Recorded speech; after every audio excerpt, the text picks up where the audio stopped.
ఈ ఇసుక పాలసీ వల్ల ప్రస్తుతం జరుగుతున్నటువంటి విధానంలో మనకి ప్రభుత్వానికి మాత్రం అంత మంచిగా లేదు. కాబట్టి దయించి దాని మీద పునరాలోచన చేయాలి. అధికారుల జోక్యం తగ్గించాలి.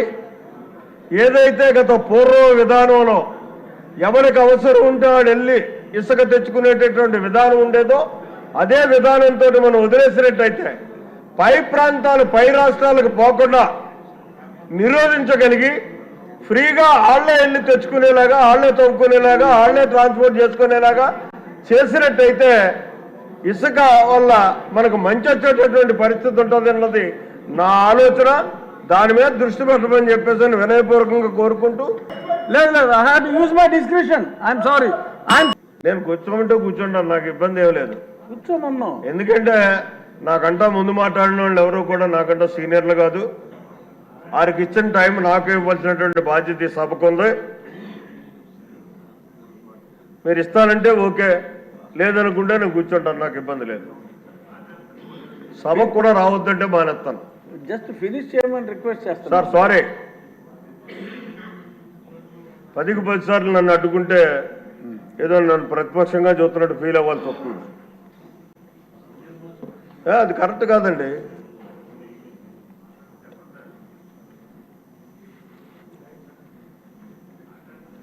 ఇక్కడ 2 వ్యవస్థలుగా పంచాయతీరాజ్ వ్యవస్థ గ్రామీణ ప్రాంతాల్లో నడుస్తున్నటువంటి పరిస్థితి ఉంది. ఇంకా కేశవ్ గారు 10 నిమిషాల్లో మొదలు పెట్టాలి. ఇంకా 3 కన్నా అవకాశం ఇవ్వాలి. ఏం చేయాలి? ఈ ఇసుక పాలసీ వల్ల ప్రస్తుతం జరుగుతున్నటువంటి విధానంలో మనకి ప్రభుత్వానికి మాత్రం అంత మంచిగా లేదు. కాబట్టి దయించి దాని మీద పునరాలోచన చేయాలి. అధికారుల జోక్యం తగ్గించాలి. ఏదైతే గత పూర్వ విధానంలో ఎవరికి అవసరం ఉంటే వాడు వెళ్ళి ఇసుక తెచ్చుకునేటటువంటి విధానం ఉండేదో అదే విధానంతో మనం వదిలేసినట్టయితే పై ప్రాంతాలు పై రాష్ట్రాలకు పోకుండా నిరోధించగలిగి ఫ్రీగా ఆళ్లే వెళ్ళి తెచ్చుకునేలాగా, ఆళ్లే తవ్వుకునేలాగా, ఆళ్లే ట్రాన్స్పోర్ట్ చేసుకునేలాగా చేసినట్టయితే ఇసుక వల్ల మనకు మంచి వచ్చేటటువంటి పరిస్థితి ఉంటుంది అన్నది నా ఆలోచన. దాని మీద దృష్టి పెట్టమని చెప్పేసి వినయపూర్వకంగా కోరుకుంటూ, ఇక మట్టి ఇంకొద్దు సార్, ఏ ట్యాక్స్ దయచేసి కూర్చోండి. ఇక లాభం లేదు. I have to use my description. I'm sorry sir. Reddappa గారు, మాధవి స్టార్ట్ చేయమ్మా.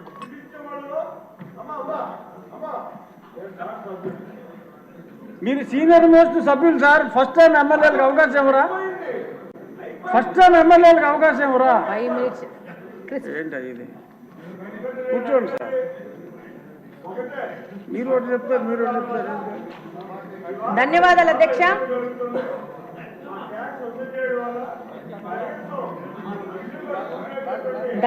అధ్యక్ష. ఈ అవకాశం నాకు ఇచ్చినందుకు.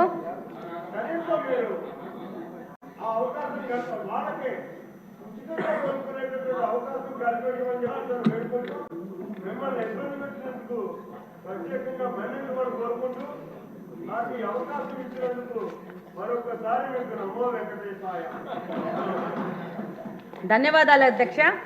ఈరోజు ఈ బడ్జెట్ సందర్భంగా ఈ అవకాశం ఇచ్చినందుకు. వెనకబడిన ప్రాంతం, రాయలసీమ ప్రాంతం, అది కడప నియోజకవర్గం నుంచి వచ్చాను. ఈరోజు కడప అంటే చారిత్రాత్మకంగా వెంకటేశ్వర స్వామి తొలి కడప నుంచి వచ్చాను. విపరీతమైన మినరల్ రిసోర్సెస్ ఉన్న ప్రాంతం నుంచి వచ్చాను.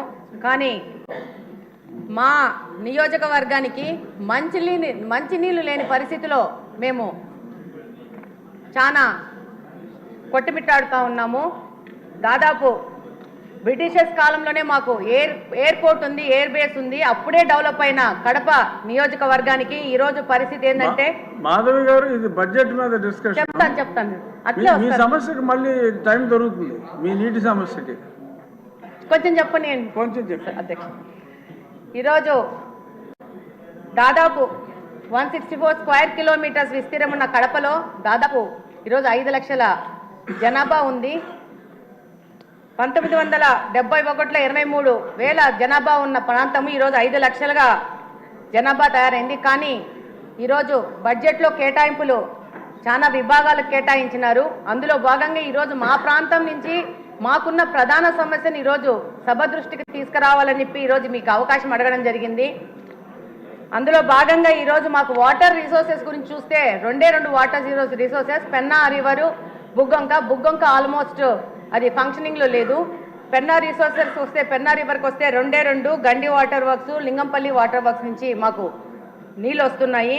దాదాపు కరువు పీడిత ప్రాంతం వల్ల దాదాపు ఏ డివిజన్లో కూడా 3 నుంచి 4 రోజులకు గాను ఒక్కసారి నీళ్ళు ఇవ్వలేని పరిస్థితిలో కడప నియోజకవర్గం నడుస్తూ ఉంది. దాదాపు 20% గృహాలకు ఇంకా మంచినీళ్ళ కనెక్షన్ లేదు.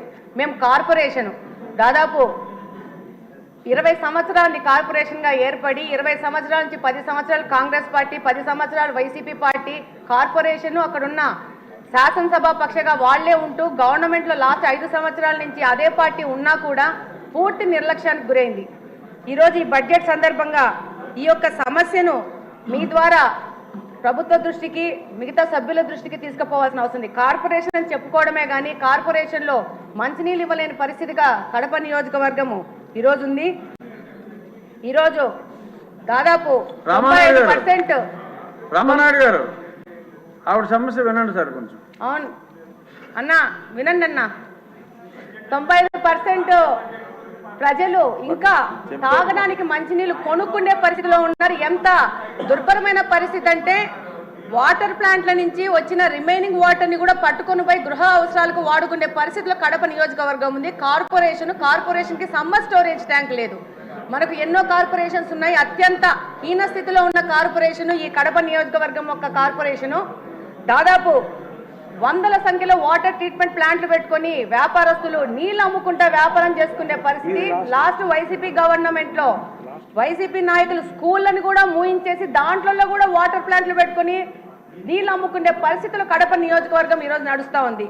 దాదాపు 5 లక్షల మంది జనాభా అంటే నివేదికల ప్రకారం 135 లీటర్స్ వాటర్ పర్ హెడ్ ఇవ్వాల్సి వస్తే 5 లక్షల మందికి దాదాపు 70 MLD వాటరు ప్రొవైడ్ చేయాల్సిన పరిస్థితిలో ఉండాల్సింది. ఈరోజు 40 MLD వాటరు ఇచ్చే పరిస్థితిలోనే కడప నియోజకవర్గం ఉంది.